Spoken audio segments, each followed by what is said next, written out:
University life can be challenging, and it is very common to feel like you're not doing well from time to time. So let's talk about what not being okay looks like and how to be okay again.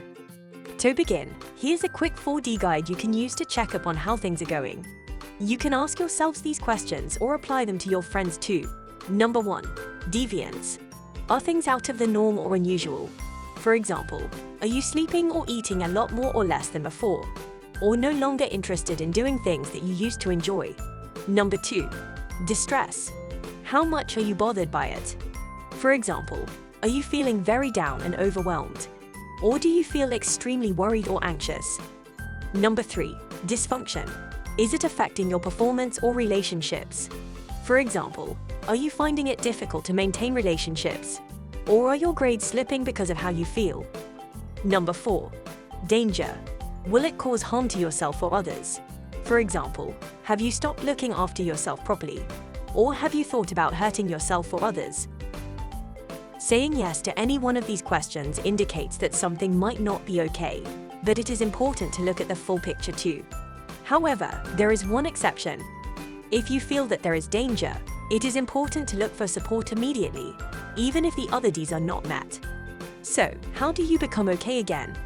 Bouncing back from our lows is what makes us resilient, and resilience is a process that happens step by step. By recognizing that you are not okay, you have already accomplished the first step. Step 2 involves identifying how exactly you are not okay. We all respond to challenges differently. Some research conducted here at PolU found that university students generally respond to stresses in 4 ways. Here is an example to illustrate the 4 different responses. Imagine that you worked very hard on a group project, but got an unsatisfactory result. You might think through everything you did or didn't do for the project, and blame yourself for being stupid or not working hard enough. Alternatively, you might ignore the teacher's feedback, avoid your groupmates, and watch a lot of TV to distract yourself. Another response is to doubt the teacher's assessment, blame your groupmates, and tell everyone how great you actually did. And lastly, you might instead apologize to your groupmates for the disappointing result and promise to take on more work and do better for the next assignment. It is important to remember that these are all reasonable responses and that there is no right or wrong way to respond to challenging situations. The problem is, staying in a response pattern for too long can lead to more problems in the future, such as poor relationships with others and worsening mental health. Therefore, not only do we need to recognize when we're not okay, but also accurately identify how we are not okay. Step 3. Finding the right support. Figuring out how you're not okay will give you a clue on the kinds of support that you need. Depending on your response, you might need to chat with friends, focus on yourself, learn more skills to manage your emotions and relationships, or seek professional support. These different strategies may not be what you instinctively want to do, but maybe just the kinds of things that you need.